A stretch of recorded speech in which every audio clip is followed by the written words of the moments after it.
Hello students, मेरे channel साहित्य mirror में आप सभी का स्वागत है। हिंदी नेट जेआरएफ के सभी स्टूडेंट्स के लिए उनके नए पाठ्यक्रम की इकाई फर्स्ट से मैं आज लेकर आई हूँ हिंदी भाषा प्रयोग के विविध रूपों में से राजभाषा। यानी आपके जो नवीन पाठ्यक्रम है नेट जेआरएफ का, उसमें दिया गया है हिंदी भाषा प्रयोग के विविध रूप। उसमें बोली, मानक भाषा, राजभाषा, राष्ट्रभाषा और संपर्क भाषा दिया गया है, जिसमें से आज हम राजभाषा को पढ़ेंगे। तो शुरू करते हैं आज का वीडियो लेक्चर। राजभाषा। राजभाषा के रूप में हिंदी को हम देखते हैं तो आप देखिए कि स्वाधीनता से पहले यानी 15 अगस्त 1947 से पहले हिंदी में राजभाषा शब्द का कहीं पर भी प्रयोग या उल्लेख नहीं मिलता है। और बात करते हैं सबसे पहले 1949 में श्री राजगोपालाचारी, जो कि हमारे यहाँ के भारत के महान नेता हैं, उन्होंने नेशनल लैंग्वेज शब्द के समानांतर स्टेट लैंग्वेज शब्द का प्रयोग किया था। स्टेट लैंग्वेज यानी राज्य भाषा। आगे जब संविधान का प्रारूप तैयार किया गया तब इसी स्टेट लैंग्वेज के स्थान पर ऑफिशियल लैंग्वेज शब्द का प्रयोग हुआ, जिसका हिंदी अनुवाद राजभाषा किया गया। इस तरह राजभाषा का अर्थ हुआ राजा यानी शासक अथवा सरकार द्वारा प्राधिकृत भाषा। या हम कह सकते हैं कि यहाँ पर जो भारतीय लोकतंत्र में शासन या सरकार का गठन संविधान की प्रक्रिया के अंतर्गत होता है, अतः दूसरे शब्दों में हम राजभाषा का अर्थ लगा सकते हैं कि संविधान द्वारा सरकारी कामकाज, प्रशासन, संसद और विधान मंडलों तथा न्यायिक कार्यकलाप के लिए स्वीकृत भाषा। तो इसे भी राजभाषा कहा जा सकता है। 26 जनवरी 1950 में राजभाषा के रूप में हिंदी को संवैधानिक मान्यता मिली और भारतीय संविधान के 2, 6 और 17 इन 3 भागों में राजभाषा संबंधी प्रावधान है। ये आपको ध्यान रहना चाहिए। 3 भाग हैं, 2, 6 और 17। भाग 2 के अनुच्छेद 120 में संसद की भाषा का उल्लेख है। भाग 6 के अनुच्छेद 210 में राज्य की विधानसभाओं के संबंध में निर्देश है और भाग 17 के 4 अध्यायों में राजभाषा संबंधी उपबंध हैं। और इन सभी उपबंधों के साथ हिंदी जो है राजभाषा के रूप में आई। राजभाषा के रूप में आई है तो हिंदी संविधान में राजभाषा हिंदी संबंधी जो प्रावधान थे वो कौन कौन से थे, कैसे थे, वो सब हम जानेंगे। ये जानना हमारे लिए बहुत ज़रूरी है। तो सबसे पहले हम देखते हैं कि 14 सितंबर 1949 को हिंदी दिवस मनाया जाता है। हिंदी दिवस मनाने के पीछे कारण ये है कि संविधान सभा ने भारतीय संविधान के भाग 17 में अनुच्छेद 343 से 351 के अंतर्गत राजभाषा संबंधी प्रावधान सर्वसम्मति से 14 सितंबर 1949 को ही पारित किया था। तो 14 सितंबर 1949 को हमारा राजभाषा संबंधी प्रावधान पारित हुआ और ये जो पारित हुआ था और इसी की वजह से 14 सितंबर को हम हिंदी दिवस के रूप में मनाते हैं।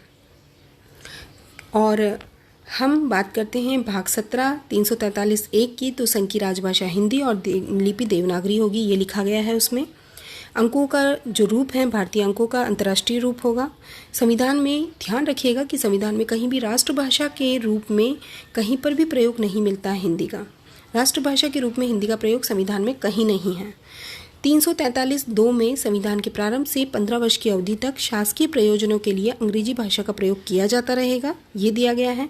और 343(3) में अगर संसद चाहे तो उक्त 15 वर्षों की अवधि के पश्चात अंग्रेजी भाषा का प्रयोग जारी रखने के बारे में निर्णय ले सकती है। और 15 वर्षों के पश्चात मतलब 15 वर्षों की अवधि के पश्चात भी वो अंग्रेजी भाषा का प्रयोग रख सकती हैं। तो इसी अनुच्छेद में राजभाषा अधिनियम भी पारित हुआ था 1963 का 1963 का जो अधिनियम पारित हुआ था राजभाषा अधिनियम, वो भी अनुच्छेद 343 के ही में ही हुआ था। और दूसरी एक बात और कि 15 वर्षों की अवधि यानी 25 जनवरी 1965 तक जो है ये शासकीय प्रयोजनों के लिए अंग्रेजी भाषा का प्रयोग होता रहेगा। ये यहाँ पर जारी किया था 343(2) में। और 343(3) में यहाँ पर 15 वर्ष की अवधि के बाद भी रखा जा सकता है प्रयोग जारी। और इसमें 1963 में जो है हिंदी का राजभाषा हिंदी का जो अधिनियम पारित हुआ है। 344 में राष्ट्रपति राजभाषा आयोग गठित करेंगे, ये दिया गया है 344 अनुच्छेद में। और उन्होंने गठन भी किया राजभाषा आयोग का। 1955 में किया उन्होंने राजभाषा आयोग का गठन। और 1955 में उन्होंने गठन करके BG खरे को, नोट कीजिएगा इसको, BG खरे को उन्होंने प्रथम अध्यक्ष बनाया। किसका? राजभाषा आयोग का प्रथम अध्यक्ष। ठीक है, नेक्स्ट हम चलते हैं आगे। तो देखिए 345 345 अनुच्छेद में जो संबंधित है वो है किसी राज्य का विधानमंडल प्रांतीय राजभाषा के रूप में प्रांत की किसी भी भाषा या हिंदी को अंगीकार कर सकेगा। यानी यहाँ पर विधानमंडलों के लिए बनाया गया है 345 अनुच्छेद। 346 अनुच्छेद संघ और राज्य या दो राज्यों के बीच की भाषा 15 वर्षों तक तो हिंदी होगी ही, राजभाषा हिंदी, परंतु दो या अधिक राज्य आपस में रजामंदी से हिंदी को पहले भी अपना सकते हैं। ये दिया गया है 346 में। 348 की बात करते हैं तो उच्चतम न्यायालय और उच्च न्यायालयों की भाषा अंग्रेजी होगी, किंतु उच्च न्यायालय में राष्ट्रपति की आज्ञा से हिंदी या अन्य भाषा का प्रयोग किया जा सकेगा, किंतु अंग्रेजी भाषा में उसका अनुवाद भी प्रस्तुत करना होगा। ये 348 अनुच्छेद में लिखा गया है। और 351 जो है वो हिंदी भाषा के प्रसार से संबंधित है कि हिंदी भाषा का प्रसार जो है वो किया जाना चाहिए और संघ भारत की अन्य सभी भाषाओं की शैली और शब्दों को आत्मसात कर हिंदी भाषा के प्रसार को बढ़ाएगा। भाग 5 120(1) में संसद का कार्य जो है वो हिंदी और अंग्रेजी में किया जाएगा, ये लिखा गया है। और 120(2) में 15 वर्ष के पश्चात अंग्रेजी हट जाएगी और ये दिया गया है कि अंग्रेजी हट जाएगी उसमें। नेक्स्ट आगे हम बात करते हैं तो देखिए भाग 6 210 में राज्यों के विधानमंडलों में राज्य की राजभाषा या हिंदी या अंग्रेजी में कामकाज किया जाएगा।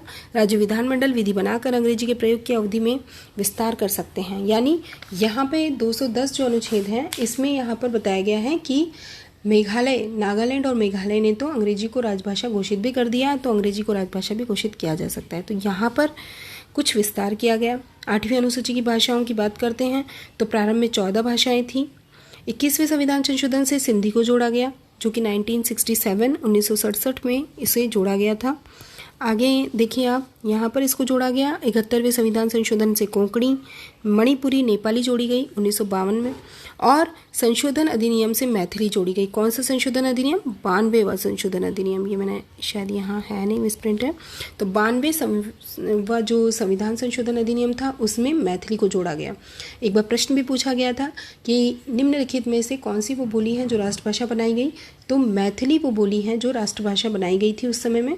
कुल राष्ट्रीय भाषाएं हैं 22 और ये राष्ट्रीय भाषाएं कौन कौन सी हैं ये आप देखिएगा। इसमें से राजस्थान से अगर आप संबंध रखते हैं तो राजस्थान विधानसभा ने 2003 में प्रस्ताव पारित करके राजस्थानी को 8वीं अनुसूची में सम्मिलित करने के संसद के विचारार्थ भेज रखा है, वो प्रस्ताव जो अभी विचाराधीन है। आगे बात करते हैं राजभाषा अधिनियम की। तो राजभाषा अधिनियम संघ के सभी सरकारी प्रयोजनों का कार्य, संसद का कार्य भी 15 वर्ष की अवधि के बाद भी अंग्रेजी में किया जाता रहेगा। यानी राजभाषा अधिनियम 1963 में एक चीज़ जो मान देखने को मिलती है वो ये मिलती है 1963 में ये देखने को मिला कि यहाँ पर अंग्रेजी को ज़्यादा से ज़्यादा वेटेज दिया गया। यानी 15 वर्ष के बाद भी अंग्रेजी जारी रह सकती है और जो हिंदी में पत्र व्यवहार नहीं अपना सकते हैं वो अंग्रेजी में कर सकते हैं। और केंद्र की नियम जो सूचनाएं या जो भी हैं वो हिंदी और इंग्लिश दोनों में प्रसारित की जाएगी। राज्यों के उच्च न्यायालय हिंदी का प्रयोग करते हैं तो उसका अंग्रेजी अनुवाद भी संकलित करना होगा। यानी राजभाषा अधिनियम 1963 जो है वो अंग्रेजी को ज़्यादा जो है वेटेज देता है और हिंदी में थोड़ी सी छूट कर देता है हिंदी राजभाषा में। आगे हम बात करते हैं राजभाषा नियम 1976 की। तो देश के राज्यों का विभिन्न क्षेत्रों में विभाजन किया गया। राज्यों का विभाजन किस आधार पर किया गया? हिंदी के आधार पर। यानी हिंदी भाषी जो राज्य हैं, हिंदी को राजभाषा के रूप में जो स्वीकार करने वाले राज्य हैं वो राज्य यहाँ पर मैंने दिए हैं। बिहार, झारखंड, राजस्थान, हरियाणा, हिमाचल प्रदेश, मध्य प्रदेश, छत्तीसगढ़, उत्तर प्रदेश, उत्तरांचल, दिल्ली और केंद्र शासित प्रदेशों में अंडमान निकोबार द्वीप समूह हैं जो क श्रेणी में रखे गए।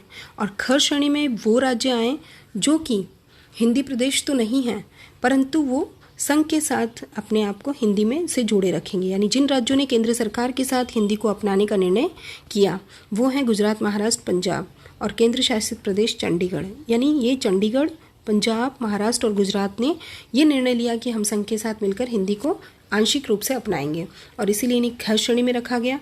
आगे ग श्रेणी के जो राज्य थे वो कौन कौन से हैं? वो ग श्रेणी के जो बाकी बचे हुए जितने भी राज्य हैं वो ग श्रेणी में आ जाते हैं। यानी निर्णय जो लिया गया वो ये लिया गया कि क श्रेणी कई क्षेत्र के राज्यों के साथ पत्र व्यवहार हिंदी में होगा। किसी विशेष परिस्थिति में अंग्रेजी में पत्र भेजा जाता है तो उसका हिंदी अनुवाद भी होगा।